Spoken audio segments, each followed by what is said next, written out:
네, 미국의 남북전쟁이 한창 진행될 때입니다. 북군이 남군에 밀리는 이 절박한 상황 가운데 참모 한 명이 링컨 대통령에게 이렇게 질문을 합니다. 각하, 하나님은 우리 북군의 편일까요? 남군의 편일까요?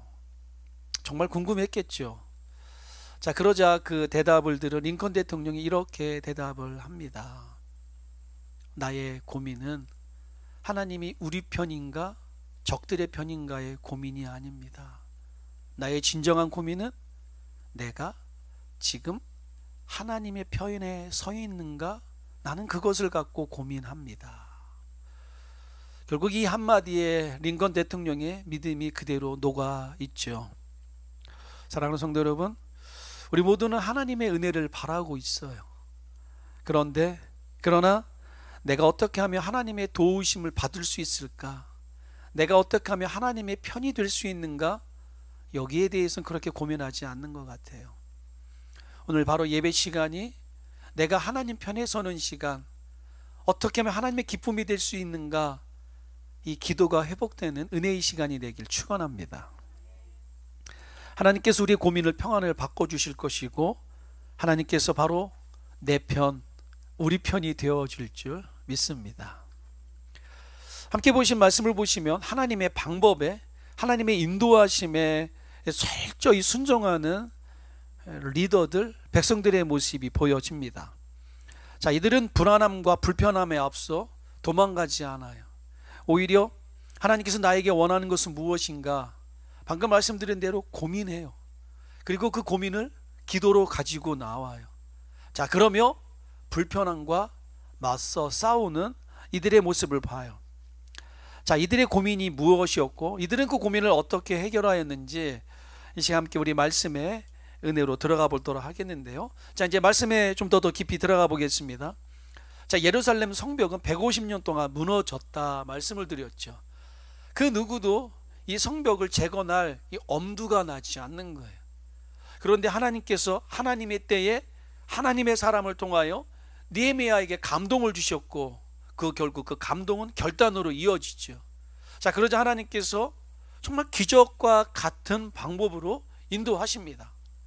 이방 사람의 왕의 마음을 움직여 주시고 모든 필요한 것들을 채워주세요. 자, 그렇게 예루살렘에 와 며칠 만에 52일 만에 예루살렘 성벽을 재건하게 됩니다. 자, 성벽을 작게 세우지 않습니다.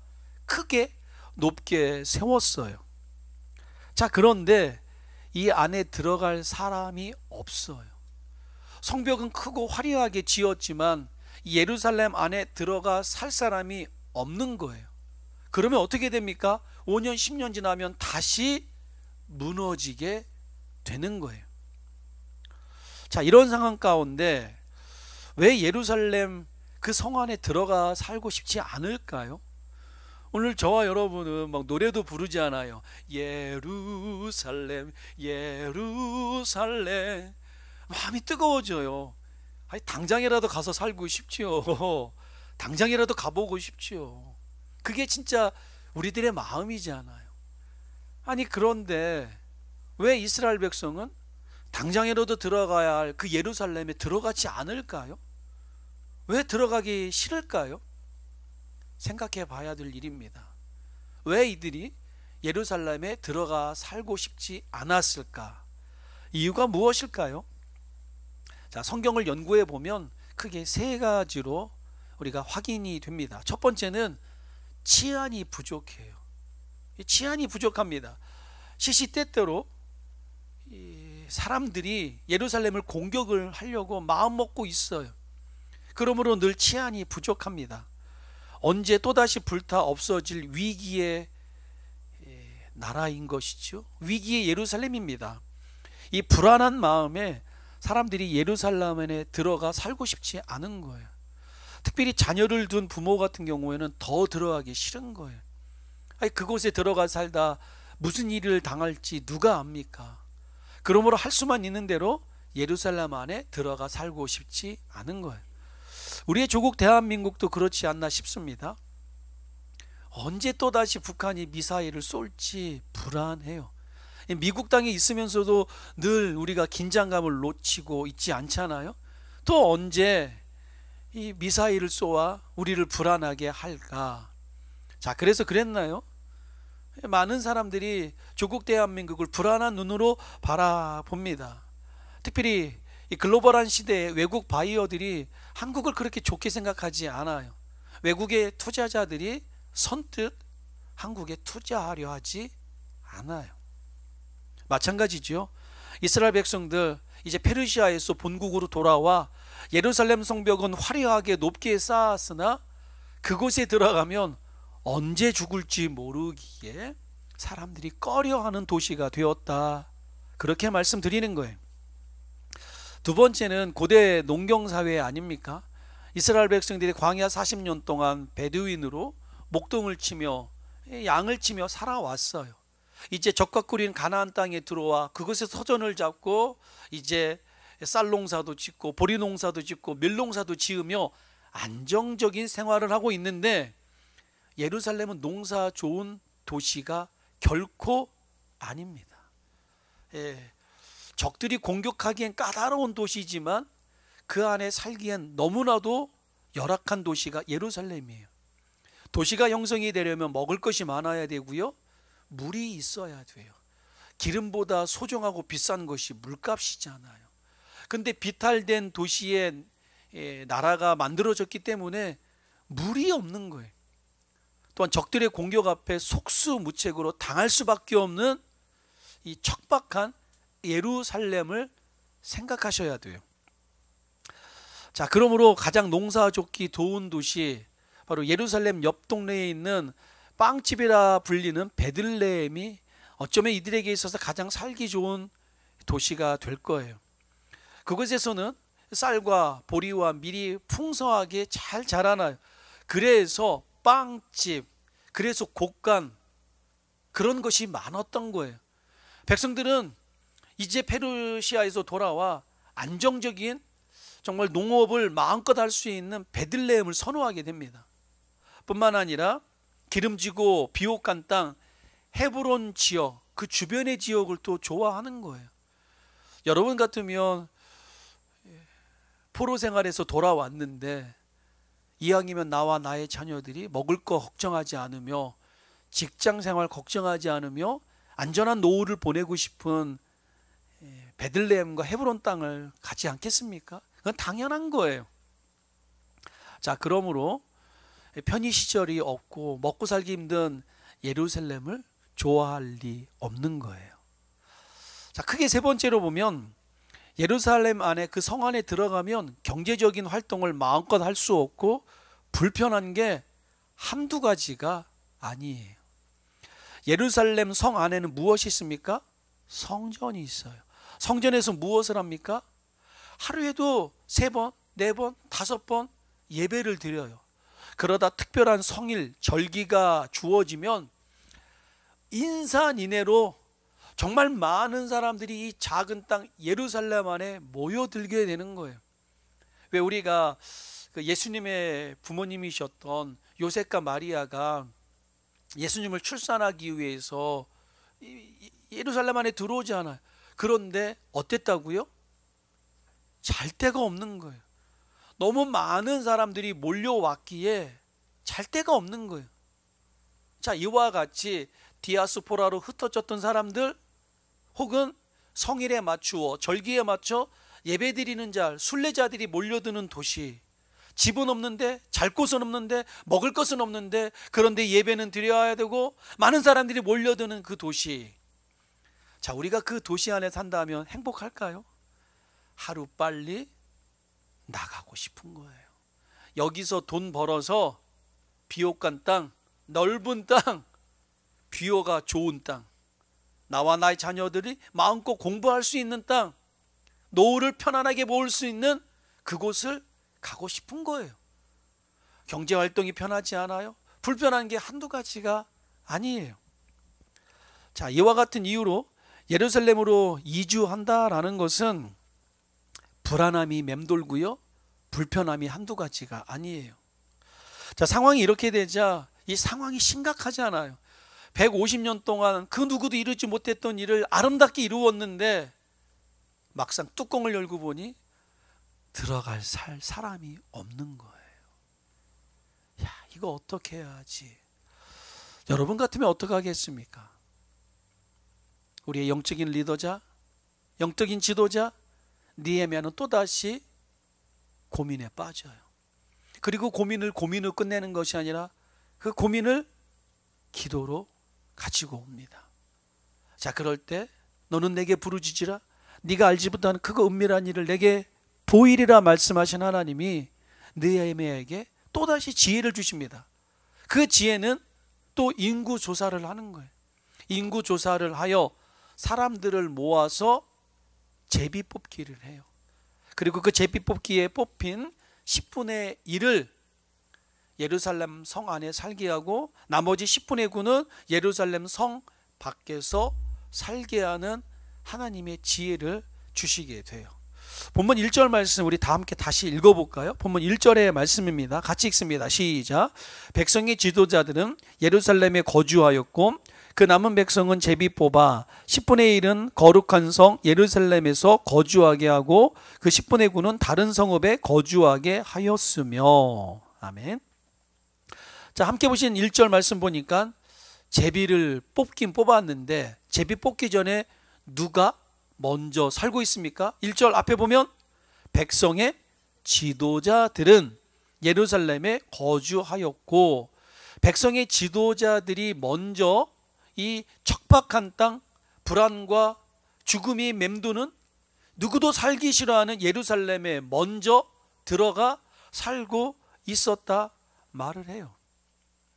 예루살렘 성 안에는 제대로 된 집이 아직 없어요. 마치 판자촌, 난민촌과 같은 도시입니다. 자, 그리고 곳곳에 풀이 무성해요. 풀이 많다라는 건 날짐승들이 많다는 얘기가 되겠죠. 뱀이 돌아다니고요. 그러면서 들짐승이 돌아다녀요. 도시가 제대로 발달되거나 재건되지 않았기 때문에 오수, 더러운 오물들이 쌓여 있어요. 그러므로 냄새가 나요. 그런데 불안해요. 그런데 거기서 힘들어요. 그럼에도 불구하고 오히려 이들은 자신들의 특권을 내려놓고 하나님의 거룩한 성, 오늘 본문에도 말하지 않아요? 계속해서 거룩한 성 예루살렘이다 반복해서 말씀하고 있는데, 이 하나님의 성, 하나님의 말씀이 있는 이 땅, 하나님의 은혜가 머물러 있는 이 땅에 자원하며 먼저 들어가 살고 있더라는 거예요. 자, 본문의 말씀으로 좀 더 깊이 들어가 보죠. 말씀을 깊이 연구하고 묵상하면 정말 특별한 점을 하나 또 발견하게 될 거예요. 찾으셨습니까? 무엇을 보셨습니까? 강제로, 강압적으로 백성들을 이곳에 이주시키지 않았다라는 것을 보게 될 거예요. 자, 1절 말씀 중간에 보시면 그 남은 백성은 무엇을 뽑아? 제비 뽑아 10분의 1은 거룩한 성 예루살렘에서 거주하게 하였다. 제비를 뽑았다 말씀을 하고 있죠. 자, 이 제비 뽑기는 구약 성경과 신약 성경에 있어서 하나님의 뜻을 분별하는 가장 완벽한 하나님의 방법입니다. 여호수아가 광야 생활을 청산하고 가나안 땅에 들어왔을 때 이제 땅을 분배해야 하잖아요. 이스라엘 12지파에게 땅을 주어야 돼요. 자, 여러분 같으면 어떤 땅에 살고 싶습니까? 좋은 땅, 정답이에요. 아까 말씀드렸던 먹고 살기 쉬운 베들레헴, 그쪽 땅을 갖고 싶지 않았을까요? 혹은 갈렙이 먼저 차지했던 그 땅, 갈렙이 차지했던 그 땅이요, 요단강이 흐르고요 평지예요. 그러면서 그날에게 말하잖아요. 그날에 내게 말씀하셨던 그 산지를 지금 내게 주소서. 누군들 그 땅 갖고 싶은 거예요. 그래서 그때 지도자들이 속으로 생각했겠죠. 아이고, 저 땅 내가 먼저 달라고 할 걸. 아쉬웠겠죠. 그 누군들 산간 지역에 살고 싶은 사람이 누가 있겠습니까? 자, 그럼에도 불구하고 여호수아는 하나님의 방법으로 제비를 뽑아요. 그리고 그 제비 뽑힌 곳에 맞추어 땅들을 분배하죠. 어떤 방법으로? 제비 뽑기 방법으로. 자, 신약 시대에 와서 가룟 유다가 죽게 됩니다. 이제 하나님의 사역을 아름답게 하기 위하여 마띠아를 뽑죠. 마띠아를 뽑았대. 어떻게 뽑았다고요? 제비 뽑기로. 성령과 말씀과 기도가 충만한 7 집사를 세웁니다. 그리고 이제 가룟 유다를 대신하여 우리와 함께 하나님의 사역을 힘있게 은혜롭게 아름답게 감당해야 할 사도를 뽑아야 하는데, 감정에 이끌려 당신이 되면 좋겠습니다, 집사님이 되면 좋겠습니다, 그게 아니라 정말 하나님께서 우리들의 사도로 누구를 세워주실 것인가, 그들이 기도하며 제비를 뽑아요. 역시 마찬가지로 제비 뽑기를 합니다. 뿐만 아니라 광야 생활하는 이스라엘 백성들에게 하나님의 뜻을 분별해야 하잖아요. 그래서 제사장에게 옷을 줍니다. 제사장 옷에 12보석이 박혀 있고 우림과 둠림의 돌을 주어요. 제사장이 하나님께 기도하는 겁니다. 하나님, 정말 하나님의 뜻이 무엇입니까? 하나님의 뜻이 맞다면 우림을 주시고 아니라면 둠림을 주옵소서. 자, 제사장도 하나님이 허락하신 그 말씀 안에 이 제비 뽑기의 방법으로 하나님의 뜻을 물어봤다라는 거예요. 자, 이 부분이 왜 중요하냐? 느헤미야가 동일한 방법으로 그 누구도 살기 싫어하는 예루살렘에 들어가야 할 이 백성을 뽑는데 제비 뽑기로 뽑았다라는 거예요. 이 부분이 굉장히 중요합니다. 느헤미야가 강제로 강압적으로 하지 않았다라는 거예요. 이미 느헤미야에게는 힘이 있습니다. 페르시아 총독의 절대적인 신임을 받고 있고요, 총독이에요. 그의 말 한마디에 나라가 움직여집니다. 그럼에도 불구하고 그 스스로 하나님의 방법을 취하고 있고 하나님의 방법에 순종하여 자원하는 마음으로 자발적으로 따르도록 하나님의 방법을 지금 사용하고 있다라는 거예요. 느헤미야부터 하나님의 말씀에 온전히 순종하고 있는 거예요. 하나님의 방법을 사용하고 있다는 것을 주목해야 합니다. 자신이 가지고 있던 힘으로 밀어붙이지 않아요. 자신의 힘을 의도적으로 사용하지 않아요. 충분히 할 수 있음에 하지 않는 것, 이것이 겸손 아닙니까? 우리가 인생을 살면서 힘든 게 뭐예요? 할 수 있는 것을 하지 않는 게 더 힘들어요. 없을 땐 없으니까 못해요.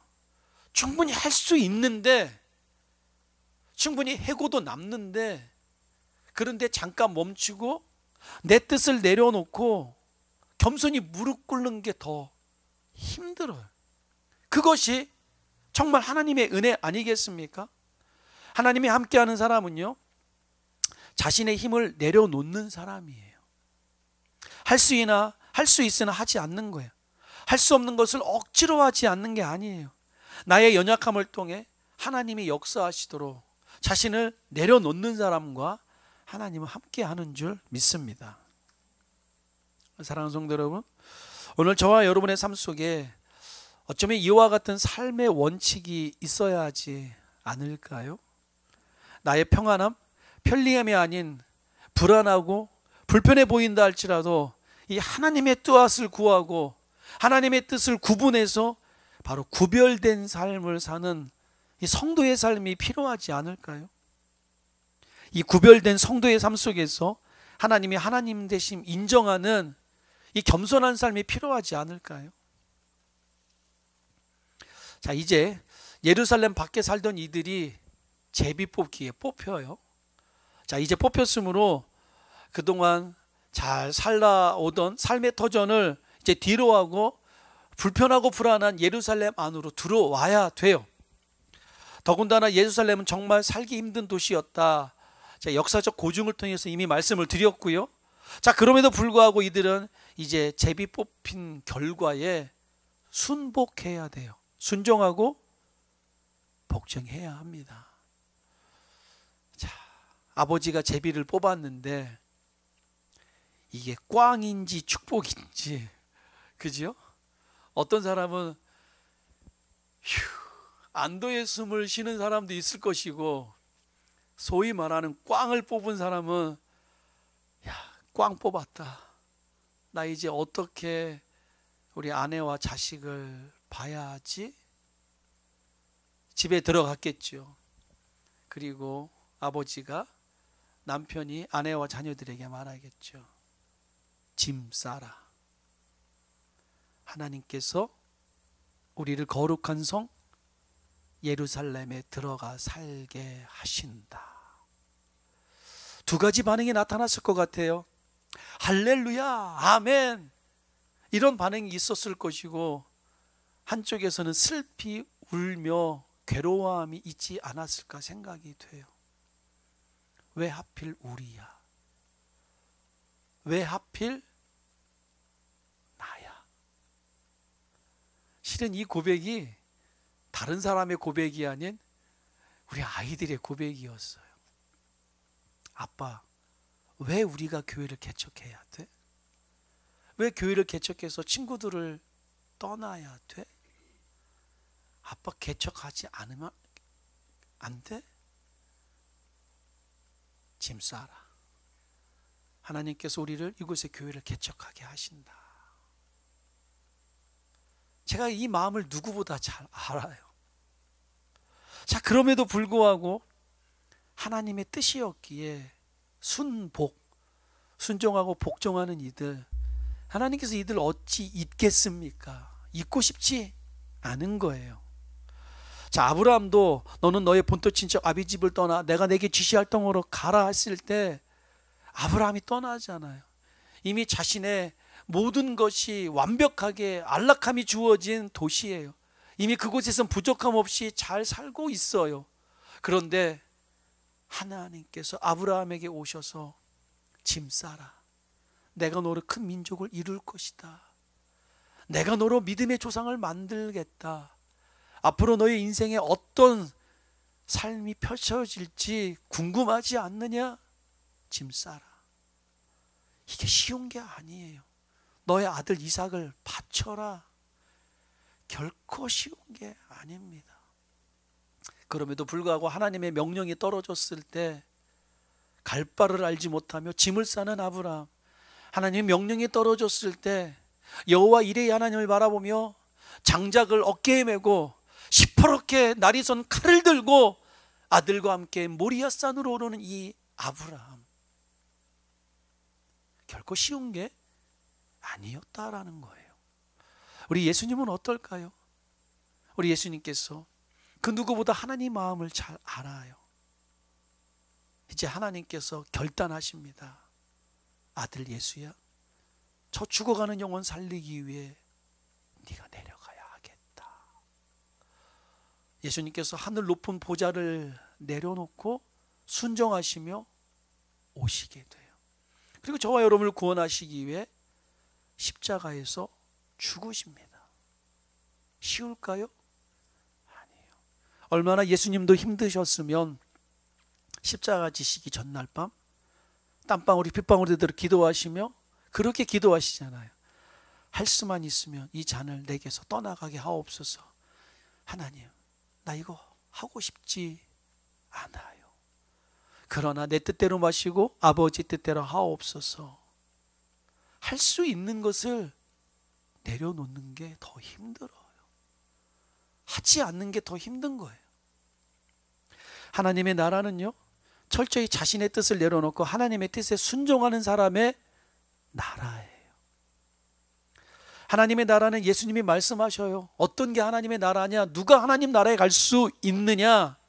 하늘에 계신 아버지의 뜻대로 행하는 자라야 들어갈 수 있다라고 예수님이 말씀하십니다. 하나님의 뜻, 하나님은 모든 사람이 구원을 받으며 하나님을 아는 것에 이르기를 원하십니다. 그 뜻에 순종하는 자, 그 뜻을 믿고 믿음으로 나아가는 자, 바로 그런 자들이 들어간 나라가 하나님의 나라라는 거예요. 사랑하는 성도 여러분, 하나님께서 내 의지와 내 계획과 반대되는 말씀을 하시고 인도하신다 할지라도 왜 하필 나야? 왜 하필 우리야가 아니라 이것도 하나님의 뜻이지요.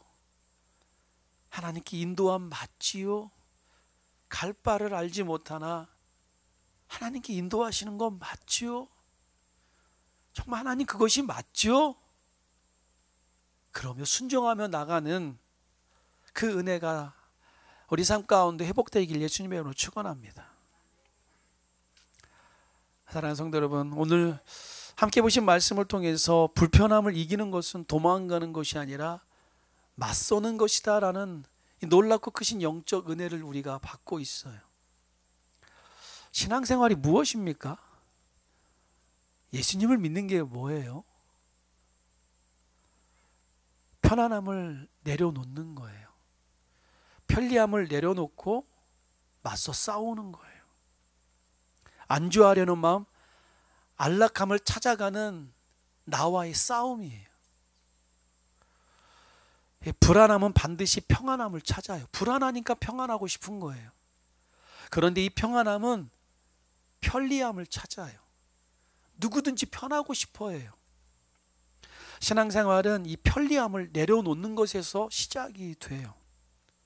편리함을 내려놓고 역설적인 표현이지만 불편함을 찾아야 돼요. 애써 불편함을 따라가야 돼요. 불편함을 가지고 와서 고민해야 돼요.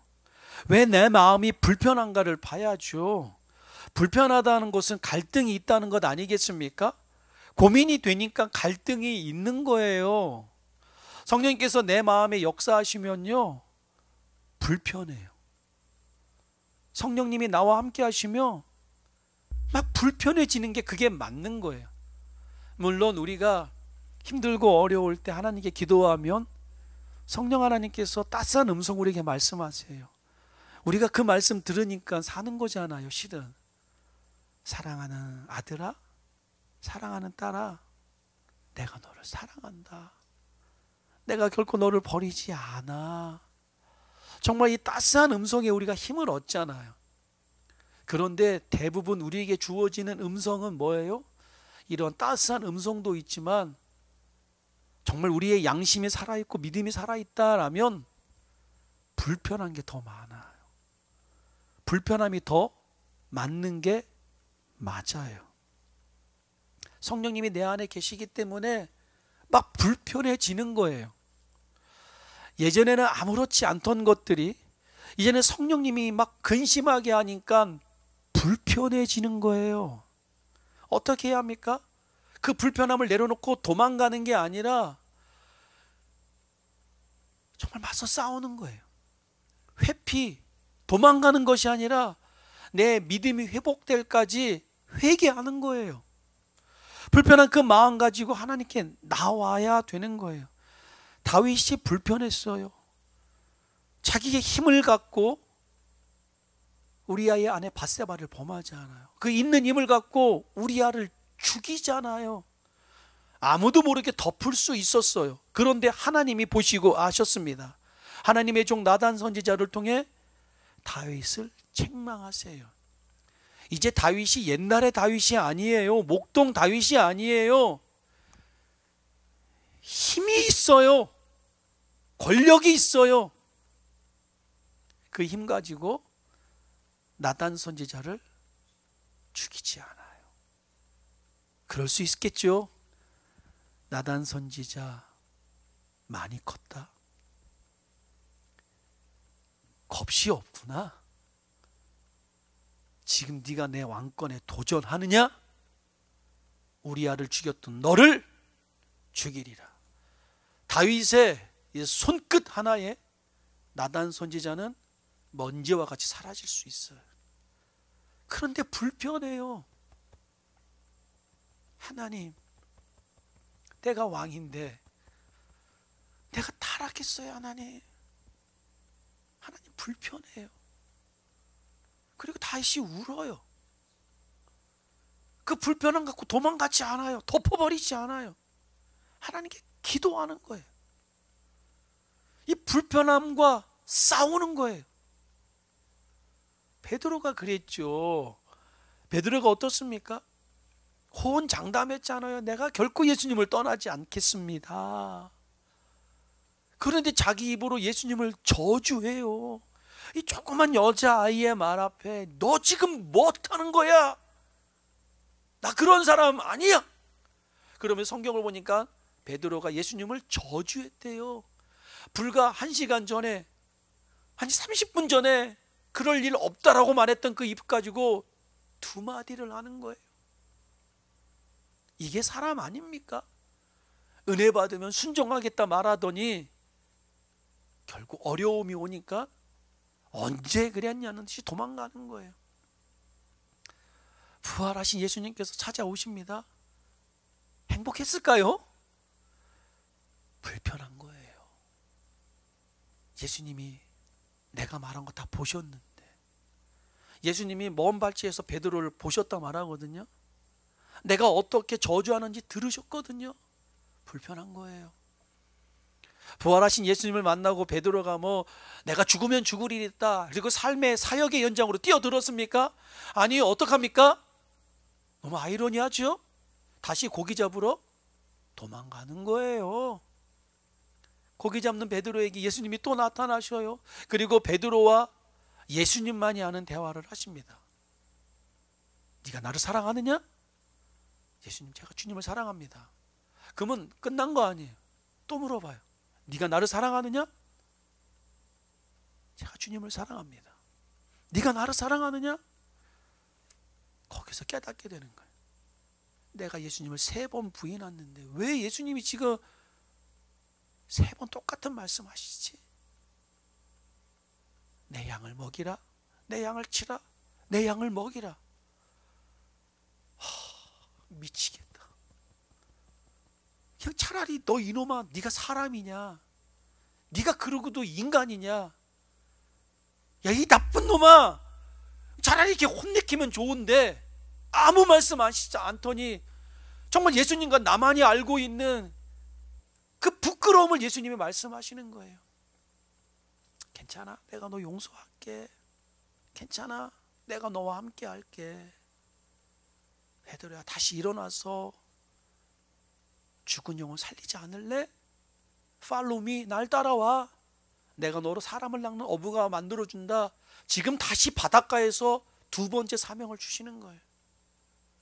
결국 베드로가 그 불편함을 갖고 도망갔나요? 예수님께 나와왔어요.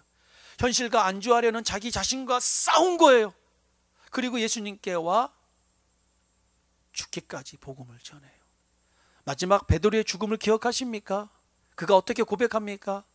내가 어찌 예수님과 똑같이 죽을 수 있겠습니까? 나를 십자가에 거꾸로 매달아라. 오늘 성경이 우리에게 말씀하는 것이 뭐예요? 불편함과 맞서 싸우라라는 거예요. 현실과 안주하지 말라라는 거예요. 사랑하는 성도 여러분, 정말 하나님을 믿는 것 때문에, 복음 때문에 불편하셔야 돼요. 괴로우셔야 돼요.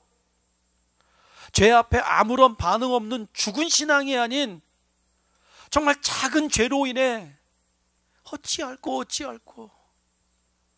예수님이 나를 위해 죽으셨는데 내가 예수님을 또 십자가에 못 박고 있구나. 막 괴로우셔야 돼요. 불편하셔야 돼요. 기도하지 않는 내 모습 속에 막 불편하셔야 돼요. 이렇게 저렇게 현실과 타협하는 이 안주하려는 내 마음 앞에 불편하셔야 돼요. 불편하지 않고 평안하다? 그거 제대로 뭐가 잘못되고 있는 거예요. 예배를 안 드리는데도 편안하다? 그거 결단코 좋은 거 아니에요. 헌신의 자리, 믿음의 자리에 내가 없는데도 편안하다? 그거 절대 좋은 거 아니에요. 정말 나와 나의 자녀들이 삐딱선을 타고 있는데 잘 되고 있다? 그거 좋은 거 아니에요. 절대 좋은 거 아니에요. 막 괴로우셔야 돼요.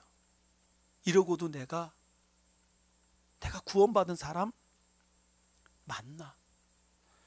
이전에는 전혀 아무렇지 않던 것들이 막 역설적인 진리, 불편해지는 은혜, 그렇게 이렇게 저렇게 타협하며 살았던 마음 때문에 불편해지는 은혜, 불편의 또 다른 이름은 불행이 될 수도 있고 행복이 될 수도 있어요. 정말 불편해지셔야 돼요. 예수님께서 말씀하셨어요. 마태복음과 누가복음 말씀해 보시면 마태복음 10장, 누가복음 11장의 말씀을 보시면요, 예수님께서 이 불편함의 진리를 말씀하십니다. 뭐라 말씀하시냐면요, 여러분 들어보셨을 거예요. 내가 화평을 주러 너희에게 온 것이 아니라 내가 너희에게 뭘 주러 왔다? 검을 주러 왔대요. 이거 싸우라라는 얘기가 아니에요. 예수님 믿는 것 때문에 어쩔 수 없이 싸울 때가 있다라는 거예요. 예수님 때문에 불편해지셔야 한다라는 거예요. 제가 늘 말씀드리잖아요. 죄송합니다. 저의 간직을 하나도 하죠. 제가 중학교 2학년 때 친구의 전도로 예수님을 믿게 되었어요. 이전에는 교회 가지 않던 것이 전혀 문제가 되지 않아요. 그런데 예수님을 믿고 나니 교회 안 가는 게 불편해지는 거예요. 저희 집에서 영적 공격이 들어와요. 시골이잖아요. 시골은 새벽부터 일하잖아요. 한 사람이라도 일손을 도와야 일이 빨리 끝나요. 어머니가 그래요. 토요일 저녁부터 너 내일 교회 갈 생각하지 마. 일할 게 있어 이놈아. 너는 뭐 먹고 사냐 이놈아. 어떻게 해야지. 엄마, 내가 일할 거 그거 줘. 그래 이놈아. 저 앞에 있는 밭 그거 2고랑 풀 싹 뽑아. 알았어. 그전에는 늦잠 자고 해가 중천에 뜨도록 게으름 피던 아들이, 이 막내 아들이 해가 뜨기 전 5시부터 일어나서 풀을 매기 시작하는 거예요. 교회 가고 싶어서. 교회 가고 싶어서. 근데 옛날에 11시 예배 드리잖아요. 이게 얼마나 큰지 안 돼요. 막 9시 빨리 씻고 가야 되는데 10시 버스 시간 놓쳤네. 이거 뭐 어떻게 해야 되지? 하나님 예배 시간이 다가오는데. 지금도 기억이 나요. 그날의 시간이 기억이 나요. 10시까지 다 뽑고 이제 씻을 시간이 없어요. 자전거 타고 달려가는 거예요. 저희 시골집에서 교회까지 버스 타고 1시간이에요. 자전거 타면 얼마나 걸릴까요? 죽어라 밟는 거예요. 죽어라. 숨이 턱까지 차도 밟는 거예요. 그렇게 배웠거든요. 다른 거 다 놓쳐도 축도 시간만 놓치지 마라. 우리 옛날에 그거 많이 배웠잖아요. 다른 거 다 놓쳐도 축도 시간 놓치지 마라. 이미 늦었어요. 하나님, 축도 시간 하나님의 축복 기도 받고 싶습니다. 헐레벌떡 뛰어들어가. 와, 축도 시간 지나지 않았다. 이미 몸에서 땀내가 나고 냄새가 나고 헐떡거리는 거죠. 그 모습을 보시고 고향교회 목사님이 지그치 바라보시며 수고했다. 권사님들이, 장로님들이 아무 말씀 안 하시더라고요. 야, 저 꼬마도 저렇게 신앙생활 하는데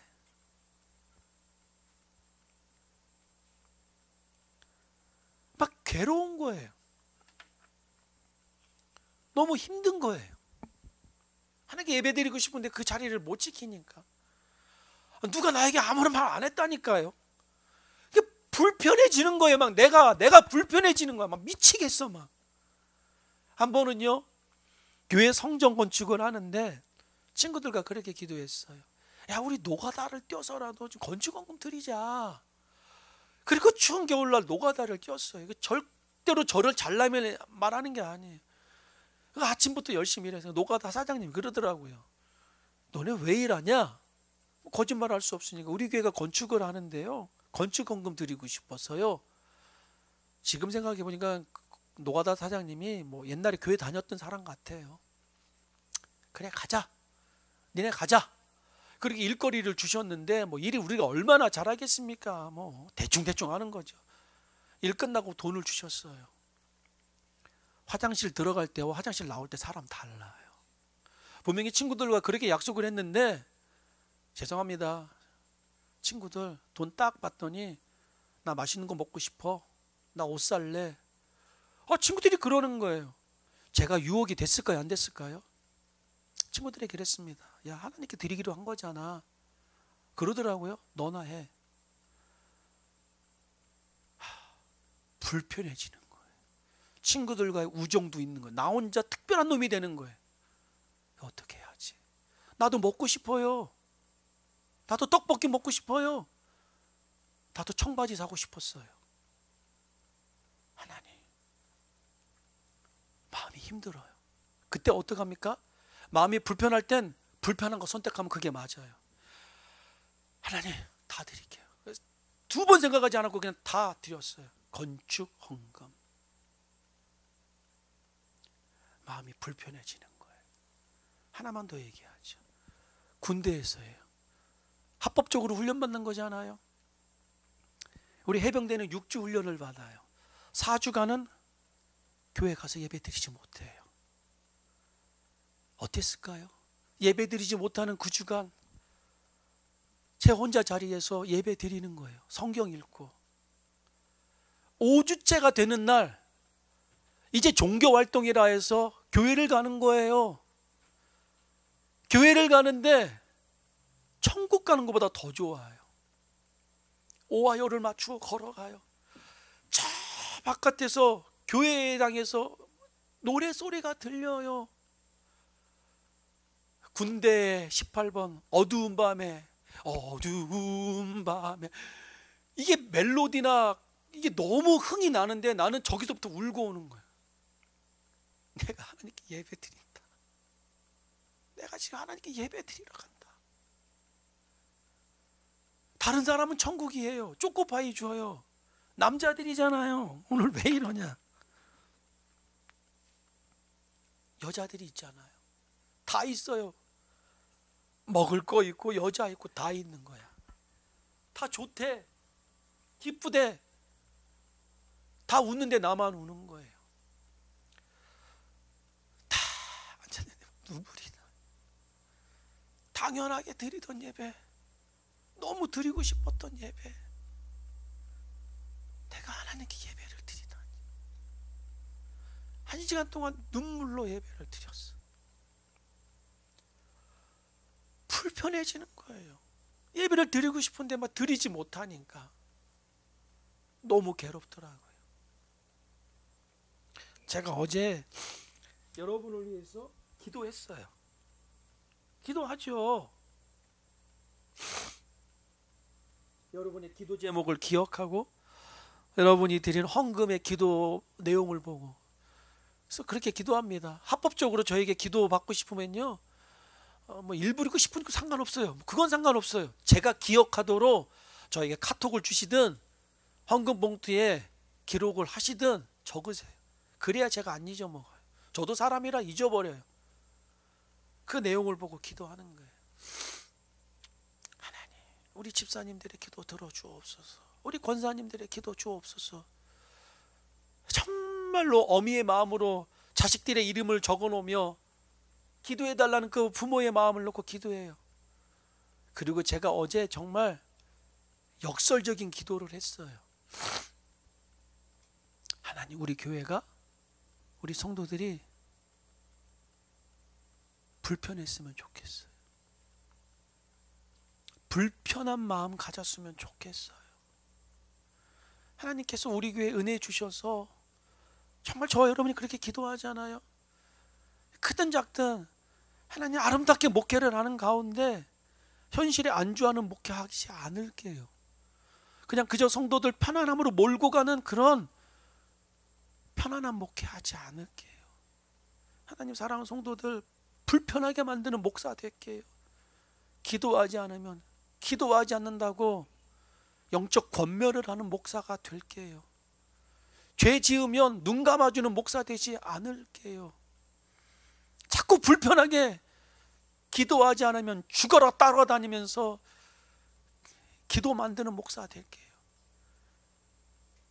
헌신하지 않으면 헌신하도록 만드는 목사가 될게요. 저 그렇게 기도했어요. 죄송해요. 저 여러분들 불편하게 만들 거예요. 힘들게 만들 거예요. 그래서 여러분들 스스로 하나님과 싸우게 만들 거예요. 그게 좋은 목사인 걸 알기 때문에 그래요. 그게 여러분들 진정으로 사랑하는 목사인 걸 알기 때문에요. 목회자가 사랑하는 집사님에게 회개하십시오. 이 말하기가 얼마나 힘든 줄 알아요? 정말 힘들어요. 말 한마디에 교회 떠날 수 있다는 걸 알아요. 그냥 그저 던지는 말 아니에요. 기도하십시오. 이 말 한마디 하기가 얼마나 힘든 줄 알아요? 그냥 그저께 던지는 그냥 그런 멘트 아니에요. 혹시 저에게 회개하십시오 그 말 들으면 하나님의 음성으로 듣고 하나님께서 나에게 회개하라 하시는구나. 권사님 기도하십시오. 목사님이 이 말 하기 위해서 얼마나 힘드셨을까. 그렇게 기도하십시오. 불편함의 진리가, 불편함의 역설이 은혜가 되시길 축원합니다. 편안함, 안락함 안주하지 마십시오. 그거 100% 마귀 얘기예요. 그거 사탄의 얘기예요. 죄를 범했는데도 뻔뻔하다. 저와 함께 짐 싸고 기도원에 들어가 3일 금식, 7일 금식, 21일 금식 기도해야 돼요. 죄 짓는데도 편안하다? 내 심령이 죽은 거예요. 그거 아니에요. 불편함과 맞서 싸우십시오. 불편함의 은혜를 달라고 기도하십시오. 그게 진짜 살아있는 믿음이에요. 불편함을 이기는 것은 도망가는 것이 아니라 맞서 싸우는 거예요. 현실에 안주하려는 여러분의 자신과 싸우십시오. 죄와 맞서서 싸우십시오. 하나님께서 내 편이 되어 주실 거예요. 복 주시옵소서 기도하는 것이 아니라 내가 어떻게 하나님 편에 설 수 있을까? 링컨 대통령과 같이 하나님의 편이 되도록 싸우십시오. 하나님께서 우리의 편이 되어 주실 것이고 우리 대신 싸워 주실 것이며 누르고 흔들어 넘치는 은혜 주실 줄 믿습니다.